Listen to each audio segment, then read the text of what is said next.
termes de recherche, moi, un élément qui m'intéresse particulièrement, c'est l'environnement. L'environnement, le développement durable, en ce qu'il peut intéresser les entreprises. Ce qui n'est pas toujours évident. On considère toujours les entreprises comme étant polluantes, très gourmandes en ressources naturelles, etc. Ça n'est pas nécessairement le cas. D'abord parce que les entreprises sont constituées d'individus qui ont des préoccupations sociales et environnementales, comme vous et moi. Mais il est vrai aussi qu'ils ont des préoccupations de survie, qui sont dictées par la concurrence, dictées par les marchés. L'idée est justement de faire en sorte qu'on puisse concilier ces deux mondes. Et c'est ce sur quoi j'ai essayé de travailler depuis au moins une bonne dizaine d'années.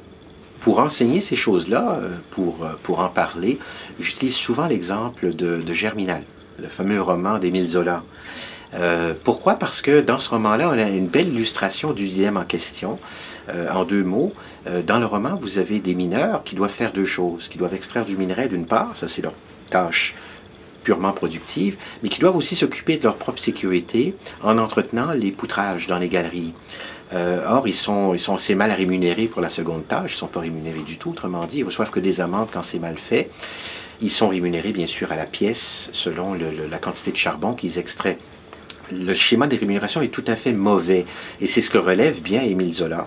Il démontre bien aussi que l'entreprise en prend conscience, essaie de modifier le système en question, et ça le fait mal, et ça mène à essentiellement le drame de la grève et puis ses résultats dramatiques qui sont bien présentés dans la nouvelle d'Émile Zola.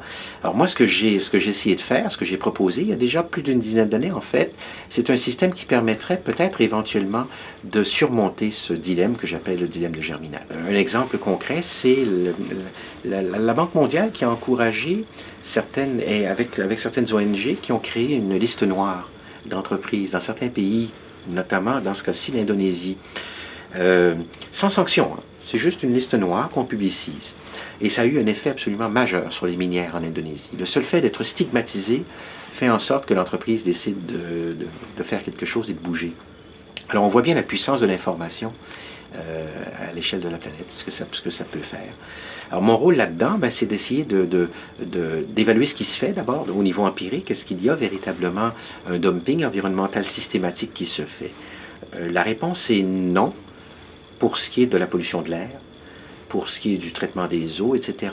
En matière de déchets, par contre, dans certains secteurs, on peut soupçonner un dumping environnemental. Et c'est là peut-être que la communauté internationale peut agir le plus.